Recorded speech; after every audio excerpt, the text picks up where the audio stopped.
Good evening, you're watching AWANI Tonight with me, Farhana Sheikh. Prime Minister Datuk Seri Anwar Ibrahim announced a 50 million ringgit joint allocation between the government and Permodalan Nasional Berhad PNB for the Celik Madani Celik Kewangan Belia initiative. The program is targeted for 1 million students of public higher education institutions, including vocational students, with 200,000 registrations a year for 5 years. He explained that the program was financed with an initial fund of 50 million ringgit, which was divided equally between PNB, corporate companies and the government. The program aims to increase financial literacy among students and ensure students have a platform to invest, as well as encourage them to start investing at a young age. Anwar also suggested that every time a student enrolls in a university or college, 50 ringgit is immediately put into the account to be added and kept for 5 years and cannot be withdrawn. Malaysia has signed a new Memorandum of Understanding with India for more orderly recruitment of migrant workers. Human Resources Minister Stephen Sim Chi Keong says the original MOU had lapsed in 2014, resulting in almost 10 years of no clear guidelines for the management of workers from India. Kalau dalam 10 tahun ni, pekerja tetap masuk lebih kurang 133 ribu pekerja India ke Malaysia, tetapi dia tidak ada MOU, dia tak ada garis panduan yang antara dua negara. Jadi sekarang dengan adanya garis panduan ni, pengambilan pekerja dari India akan lebih telus, akan lebih adil, lebih teratur. Ini penting untuk memastikan tidak berlaku amalan buruk seperti eksploitasi pekerja migran yang akhirnya akan merugikan negara dan juga pekerja tempatan di Malaysia. According to the minister, sectors that critically need migrant workers include services, plantations and agriculture. He added that there were over 85,000 highly skilled workers from India that were in the engineering and technical fields in Malaysia. Malaysia and India exchanged a total of 8 MOUs during Prime Minister Datuk Seri Anwar Ibrahim's official trip there, covering various sectors including traditional medicine, digital technology, culture, tourism and public administration. The Home Ministry will introduce more frequent job rotations within key agencies under its purview. Its Minister, Datuk Seri Saifuddin Nasution Ismail, says this is to eradicate misconduct among civil servants and ensure the integrity of their services. He said the move followed the remand of 5 Immigration Department officers suspected of being involved in a syndicate smuggling foreigners into the country. The officers were stationed at Kuala Lumpur International Airport, Terminal 2. 4 company owners and 3 civilians were also remanded in custody for 4 to 5 days. Saifuddin deferred further investigation to the Malaysian Anti-Corruption Commission, expressing confidence that the arrests had followed thorough procedures. He added that his ministry would not tolerate wrongdoing and was working to speed up the process of job rotation within the relevant agencies. At the same time, the Home Ministry is also currently reviewing the Registration of Criminals and Undesirable Persons Act 1969 to offer a second chance for those listed under the Act. Minister Datuk Seri Saifuddin Nasution Ismail says the review will help those who had a brush with the law to continue their lives and improve their chances at applying for jobs or starting businesses. The Registration of Criminals and Undesirable Persons Act 1969, or better known as Act 7, covers the registration of criminals, deportees and others. Saifuddin said those listed under Act 7 include those convicted of crimes, those whose appeals were rejected, and even those investigated but not charged. He added that when such individuals apply for a job or a business license, they often are unsuccessful after going through the screening process. However, he said not all individuals will be removed from the list, adding that the schedule of offence and definitions will be reviewed, as well as any contradicting provisions.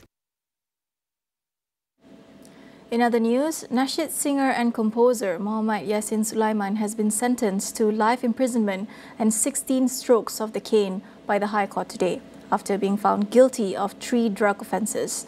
Judge Dato' Nur Sharida Awang made the decision after allowing the prosecution's appeal from a Sessions Court's decision to acquit and discharge Yassin last year.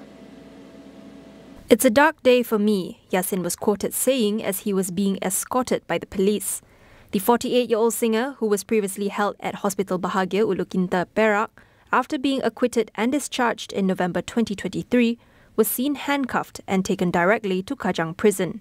He was charged in March 2022 with self-administering a substance identified as a primary active component of cannabis.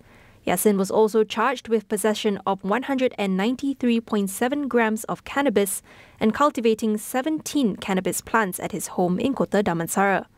All three charges were made under the Dangerous Drugs Act 1952. Meanwhile, the Higher Education Ministry will expand awareness programs across universities to protect students from being used as holders of mule accounts. Deputy Minister Dato' Mustafa Samud says the ministry is taking the issue seriously and plans to identify students whose bank accounts have been exploited by fraud syndicates. He said for now, the police will be conducting the investigations, while the ministry will focus on awareness programs to inform students about the risk and how they may be exploited as mule account holders. Mustafa said the ministry will review each case individually and offer assistance to those who were unaware of their involvement in the fraud syndicates. Mustafa advised all students to exercise caution with calls or messages from unknown sources requesting personal information, including bank details. It was recently reported that the police have identified around 208,000 mule account holders in the country, some of whom are students. The government should be concerned of any unintended consequences when crafting regulations for social media companies. Dr. Janet Steele, professor of the School of Media and Public Affairs at the George Washington University, expresses hope that the broader implications to the public are considered first before finalizing the law. Assuming that, yes, people are concerned about fake news, about disinformation, misinformation, I guess what we have to think about are what will happen if the government is empowered to regulate social media companies. Does that mean that then the hope is that the social media companies will keep an eye out for content that they don't like or that they think the government might not like? It may lead to more self-censorship. To me, a kind of parallel is the Internet Electronic Transactions Act in Indonesia, which was designed to prevent credit card fraud, but instead it became a way in which government authorities could be involved in regulating content on things like Facebook. And that wasn't what anybody had intended, but that's what had happened. So I think we just need to ask, we need to really think this through. You know, what's the goal here? Is this going to, because yes, eliminating disinformation is good, but is it going to, what else is going to be caught in this net? And is it going to be a way of kind of regulating social media companies in the same way that the Printing Press Publications Act regulates print media? She spoke to Astro AWANI after a talk on journalism and the power of the press in Southeast Asia, held at the University of Nottingham Kuala Lumpur Teaching Centre earlier today. We'll take a quick break. Don't go anywhere.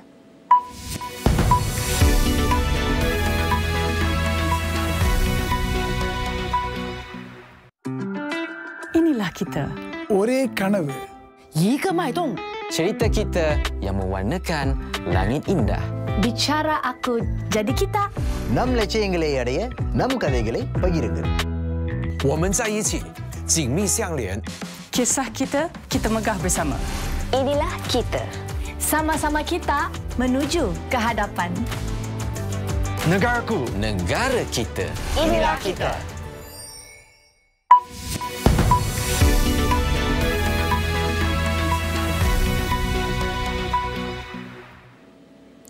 Welcome back. The body of British tech entrepreneur Mike Lynch was retrieved from the wreck of a yacht that sank earlier this week off Sicily during a tempest. However, Lynch's 18-year-old daughter is still missing. Earlier on Thursday, divers resumed their search for the missing person as 4 bodies were recovered on Wednesday. The sunken family yacht belonging to Lynch sunk 3 days ago after it capsized in a violent storm off the coast of Sicily. The luxury vessel carrying 22 passengers and crew was anchored off the port of Porticello near Palermo when it disappeared beneath the waves in a matter of minutes after a fierce storm struck.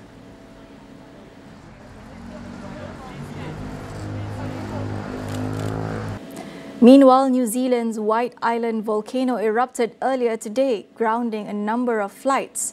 Government scientists warned that the eruption could continue in the coming weeks or months. National carrier Air New Zealand said 10 flights had been cancelled as volcanic ash drifted across flight paths at some domestic airports. Satellite images showed that minor eruptive activity had begun earlier in the month. Residents on New Zealand's main islands have been warned they might smell volcanic gas or experience mild irritation in the eyes or throat. The island, once popular with tourists, is around 200 kilometres from the country's largest city, Auckland. It was made off-limits after the same volcano erupted in 2019, killing 22 people visiting the island as part of a cruise.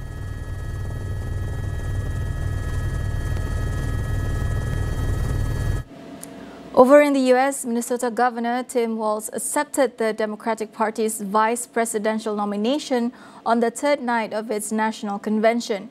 In a headline speech in Chicago, he vowed that he and running mate Kamala Harris will triumph over Republican Donald Trump in November's election. Walz also focused on his background in the military service and as a public school teacher in Minnesota, where he taught social studies and coached the high school football team.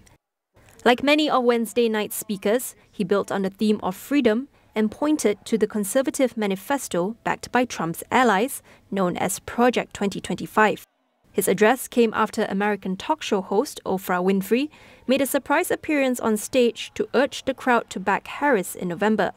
Audiences also heard from former President Bill Clinton and former House Speaker Nancy Pelosi. The US Federal Reserve released its latest monetary policy meeting minutes, hinting at possible interest rate cuts in September. This comes as a vast majority of officials said such an action was likely, according to the minutes of the US Central Bank's end of July meeting. The minutes released on Wednesday showed that some policymakers would have even been willing to reduce borrowing costs. The Federal Open Market Committee, FOMC, left its benchmark interest rate unchanged in the 5.25% to 5.50% range on July 31st, but opened the door to a cut at the September 17 to September 18 meeting. Noting that upside risks to the inflation outlook have diminished while downside risks to employment have increased, the policymakers said reducing policy restraint too late or too little could unduly weaken economic activity or employment. The minutes said that the Fed moves closer to a first interest rate reduction next month, with at least one more cut later in the year and further policy easing next year. Over in Indonesia, thousands gathered to protest against a parliamentary decision that could affect the local elections in November. Parliament has postponed ratifying changes to the election law as protesters attempted to tear down its gates in the capital, Jakarta. The session to pass the amendments was reportedly delayed due to a lack of quorum. It is unclear whether Parliament will reconvene to pass the law before registration for regional elections opens next Tuesday. Students and activists also protested in several other cities, including Yogyakarta, Semarang, Makassar and Bandung. On Wednesday, Indonesia's top court ruled that parties do not need a minimum of 20% representation in their regional assemblies to field a candidate. Within 24 hours, however, an emergency motion was filed in Parliament to overturn the ruling, which also included age eligibility and electoral thresholds.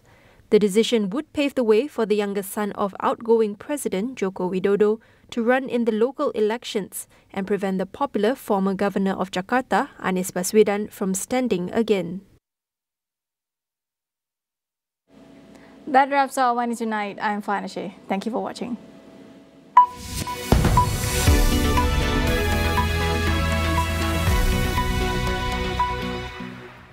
Penyasaran subsidi diesel di Semenanjung tidak akan memberi kesan